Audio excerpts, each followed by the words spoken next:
Hi friends, welcome to Admantech. நம்ம technology பற்றின எல்லா இன்ஃபர்மேஷனையும் வந்துட்டு வீடியோவாக அந்த சேனலில் அப்லோட் பண்ணிகிட்ருக்கோம். இப்போது எல்லாருமே வந்துட்டு எலெக்ஷனுக்காக ஓட்டு போட்டுட்ருக்கோம்.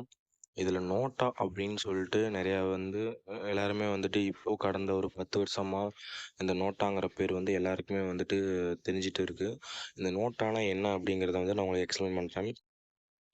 அதாவது நமக்கு பிடிச்ச வாக்காளர்கள் வந்து ஓட்டு போடுவோம். அப்படி இல்லைன்னா ஏதோ ஒரு காரணத்தினால எல்லா வாக்காளரையுமே வந்து நம்ம வந்து ஒதுக்கிடுவோம். அவங்க வந்து இது பண்ணலை அது பண்ணல, ஆனால் தேர்தல் வாக்குறுதி கொடுத்தாங்க ஆனால் வந்து பண்ணலன்னு சொல்லிட்டு சில பேர் வந்து ஓட்டு போடாமல் வீட்டிலே இருப்பாங்க. அப்படி ஓட்டு போடாமல் இருக்கிறவங்களுக்கு எப்பயாவது வந்து சும்மாவாவது நோட்டா அப்படின்னு ஒரு பட்டனை அழுத்திட்டு போங்க. அதாவது தேர்தல் கமிஷனோட இலக்கு என்னென்னா 100% வந்து நம்ம வந்து வாக்கு வரணும்னு சொல்லிட்டு அவங்களும் வந்து முயற்சி பண்ணிகிட்ருக்காங்க. சுதந்திரம் கிடச்சி எலெக்ஷன் வந்ததுலேருந்து இன்னி வரையும் 100% வாக்கு வந்து இன்னமும் வந்துட்டு தேர்தல் கமிஷனால் வந்து அது சக்ஸஸாக பண்ண முடியல. அரசியல்வாதிகளுக்கு வந்துட்டு முன்னாடியெல்லாம் டெபாசிட் போய்விடும் அப்படின்னு பயப்படுற காலம் போய் இப்போல்லாம் வந்து நோட்டா வந்த பிறகு நோட்டாவை விட ஓட்டு வந்து நம்ம கம்மியாக வந்துடுவோமோ அப்படின்னு சொல்லிட்டு பயந்து அதுக்காக வந்து போராடிட்டு இருக்காங்க. அது முதல்ல எங்கே அறிமுகம் செய்யப்பட்டது அப்படின்னா, அதனால் யாருக்கு என்ன பாதிப்பு என்பதை வந்து நான் சொல்கிறேன். நோட்டா அப்படின்னா, இந்தியாவில் ஒரு குறிப்பிட்ட தேர்தலில் போட்டியிடும் வேட்பாளர்கள் வந்து யாரையும் ஒரு வாக்காளர் ஆதரிக்கவில்லை அப்படின்னா, அவர்கள் அவங்களோட கருத்து வேறுபாட்டிற்காக பதிவு செய்வதற்காக நடவடிக்கையாக நோட்டா வந்து தங்கள் எண்ணத்தை வந்து தெரியப்படுத்தலாம் அப்படின்னு சொல்லிட்டு நோட்டாவை கொண்டு வந்தாங்க. மின்னணு வாக்குப்பதிவு இயந்திரத்தில், அதாவது இவிஎம் மிஷினில் வந்து பட்டியலிடப்பட்டுள்ள அனைத்து வேட்பாளர்களையும் நிராகரிச்சிட்டாங்க அப்படின்னா அவங்களுடைய ஓட்டு வந்து வேஸ்ட் ஆகாமல் அந்த ஒவ்வொரு இவிஎம் மிஷின்லேயும் லாஸ்ட்டாக வந்துட்டு ஒரு பட்டன் கொடுத்துருப்பாங்க. அந்த பட்டனில் நம்ம வந்து நம்மளுடைய ஓட்டை சேர்த்துலாம்.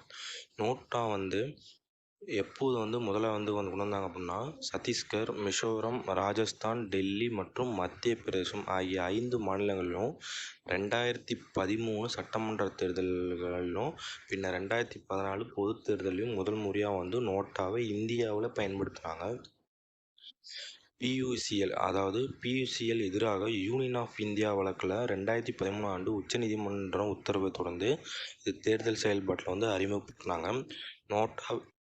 நோட்டாவை விரும்பும் வாக்காளர்கள் தங்கள் அதிருப்தியை அரசியல் கட்சிகள் மற்றும் அவர்கள் வைக்கும் வேட்பாளர்கள் மீது வெளிப்படுத்த இது அனுமதிக்கும் என்றும் இதனால் அரசியலமைப்பு தூய்மைப்படுத்த உதவும் என்றும் உச்சநீதிமன்றம் வந்து தீர்ப்பு சொன்னதுனால இந்த நோட்டாவை வந்து அனௌன்ஸ் பண்ணாங்க.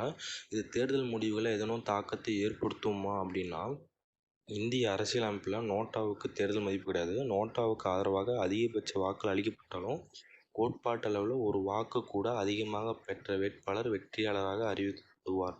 அதாவது நோட்டாவுக்கு வந்து ஒரு 500 ஓட்டு வருது அப்படின்னா அந்த தொகுதியில் ஒரு கேண்டிடேட் நிற்கிறாங்கன்னா அவங்க வந்து 501 வாங்கினாலும் அவங்க தான் வந்து வேட்பாளர். இது என்ன நோக்கத்துக்காக உதவும் அப்படின்னா, நோட்டாவிற்கு தேர்தல் மதிப்பு இல்லை என்றாலும் வாக்காளர்களுக்கு அது இன்னும் முக்கியமான கருவியாக உள்ளது.